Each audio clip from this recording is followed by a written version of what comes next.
हर हर महादेव। ओम नमः शिवाय। दोस्तों स्वागत है आपका आपके चैनल 20 गुरुजी में। दोस्तों सावन का दूसरा महीना शुरू हो चुका है। दोस्तों आप ऐसे खास समय पर तुलसी में ऐसा जल चढ़ा देते हैं, दुख दर्द पुरानी से पुरानी बीमारी पल भर में हो जाएगी और गरीबी पल भर में हो जाएगी दूर, और आपके घर में होगी धन की वर्षा। दोस्तों हिंदू धर्म में तुलसी के पौधे का विशेष महत्व है। हिंदू धर्म में हर घर में तुलसी का पौधा अवश्य लगाया जाता है। धार्मिक मान्यताओं के अनुसार भी तुलसी के पौधे को बहुत ही शुभ और मंगल माना गया है। दोस्तों वास्तविक शास्त्र की माने तो तुलसी में माता लक्ष्मी और विष्णु भगवान जी का वास होता है, इसलिए लोग घर में लगाकर पूजा करते हैं और जल अर्पित करते हैं। ऐसी मान्यता है, ऐसा करने पर माता लक्ष्मी प्रसन्न हो जाती हैं और अपने भक्तों पर कृपा बरसाती हैं। तो दोस्तों आप भी अपने जीवन में माता लक्ष्मी की कृपा पाना चाहते हैं तो वीडियो को लाइक करें और चैनल को सब्सक्राइब भी कर दें। कॉमेंट में जय माँ लक्ष्मी जरूर लिखें। दोस्तों ज्योतिष शास्त्र के मुताबिक तुलसी की पूजा और जल चढ़ाने को लेकर तो इन नियमों का सख्ती से पालन ना किया जाए तो माँ तुलसी नाराज हो जाती हैं और आपके घर में फिर भयंकर गरीबी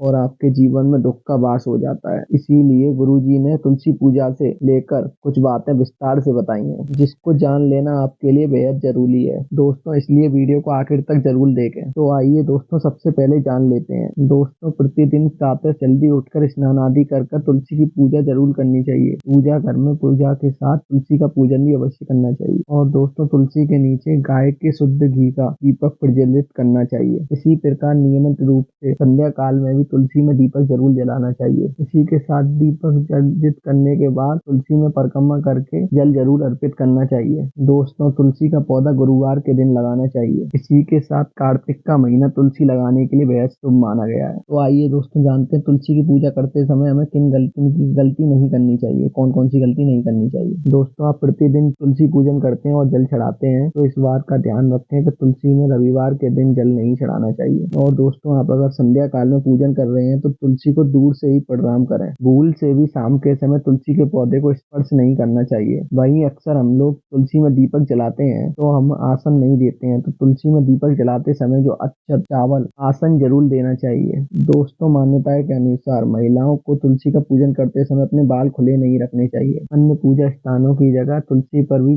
अपने बालों को बांध कर रखना चाहिए। दोस्तों ऐसा देखने में आता है कि एक एक करके घर के सभी लोग तुलसी में जल अर्पित करते हैं, लेकिन ऐसा नहीं करना चाहिए। दोस्तों अधिक जल से तुलसी की जड़ को नुकसान पहुंचता है, जिससे वो सूख जाती है और तुलसी का सूखना शुभ नहीं माना जाता है। कई बार लोग चुनरी को तुलसी उड़ाने के बाद को बदलते नहीं है, चुनरी उड़ाने के बाद उसको बदलते नहीं है, लेकिन दोस्तों ऐसा नहीं करना चाहिए। दोस्तों अन्य देवी देवताओं की तरह तुलसी के वस्त्र भी बदलते रहने चाहिए। दोस्तों तुलसी के पौधे को संध्या काल में छूना वर्जित माना गया है। आपको अन्य की पूजन या किसी भी काम के लिए तुलसी को तोड़ना हो तो वो सुबह का समय ही सही रहता है। तुलसी तोड़ते समय विशेष करके ध्यान रखें, पहले प्रणाम करने के बाद और उनसे परमिशन मांगने के बाद अभी तुलसी को तोड़ें। और इस बात का विशेष ध्यान रखना चाहिए कि तुलसी कभी भी नाखून से खींचकर नहीं तोड़नी चाहिए। दोस्तों वैसे तो तुलसी का दर्शन करने से और हाथ जोड़ने से ही व्यक्ति के सारे पाप दूर हो जाते हैं। ऐसे में उसके अंदर एक नई ऊर्जा का संचार होता है जो उसे कामयाब बनाती है। दोस्तों वास्तविक शास्त्र के अनुसार तुलसी के पौधे को कभी भी दक्षिण में नहीं रखना चाहिए। ऐसा करने से घर में नकारात्मक ऊर्जा का प्रभाव पड़ जाता है और दोस्तों इस दिशा में तुलसी रखने से घर में बुरा प्रभाव भी पड़ता है। दोस्तों तुलसी को माँ लक्ष्मी का प्रतीक माना जाता है। दोस्तों घर के आंगन में तुलसी का होना बहुत ही शुभ माना जाता है। मान्यता है कि जिस घर में तुलसी का वास होता है उस घर में हमेशा धन संपत्ति बनी रहती है, सुख संपत्ति का लाभ होता है। और इतना ही नहीं, हर तरह की पूजा पाठ में तुलसी का इस्तेमाल किया जाता है। भगवान विष्णु के पूजन में तुलसी का इस्तेमाल अधिक होता है। अधिकतर घरों में रामा और श्यामा तुलसी अधिक मिलती है। क्या आप जानते हैं घर में तुलसी के कई प्रकार होते हैं? आइए दोस्तों जानते हैं तुलसी कितने प्रकार की होती है और उनके लाभ और उपाय। दोस्तों तुलसी कुल 5 प्रकार की होती है। दोस्तों पहली है श्यामा तुलसी, दूसरी है रामा तुलसी, तीसरी श्वेत तुलसी और चौथी वन तुलसी, पांचवी नींबू तुलसी, श्यामा तुलसी। दोस्तों श्यामा तुलसी के पत्ते बैंगनी रंग के होते हैं, इसलिए इसे श्यामा तुलसी के नाम से जाना जाता है। कहा जाता है कि श्याम रंग की तुलसी होने के कारण ये भगवान कृष्ण को बहुत ही प्रिय है। इसे कृष्ण तुलसी के नाम से भी जाना जाता है। दोस्तों रामा तुलसी, इसके पत्ते हरे रंग के होते हैं। कहा जाता है ये भगवान श्री राम को बहुत ही प्रिय थी, इसलिए इसे रामा तुलसी कहा जाता है। कहा जाता है इस तुलसी के पत्ते बहुत ही मीठे होते हैं और इसको तुलसी को घर में लगाना बहुत ही शुभ माना जाता है। कहा जाता है इसे घर में लगाने से तरक्की होती है, शुभ फलों की प्राप्ति होती है और धन का वैभव बढ़ता है। दोस्तों श्वेत तुलसी को विष्णु भगवान के नाम से भी जाना जाता है। इस तुलसी में पुष्प आते हैं जो सफेद रंग के होते हैं, इसी कारण ये श्वेत तुलसी कहलाती है। और इसका इस्तेमाल भगवान विष्णु की पूजा में किया जाता है। दोस्तों वन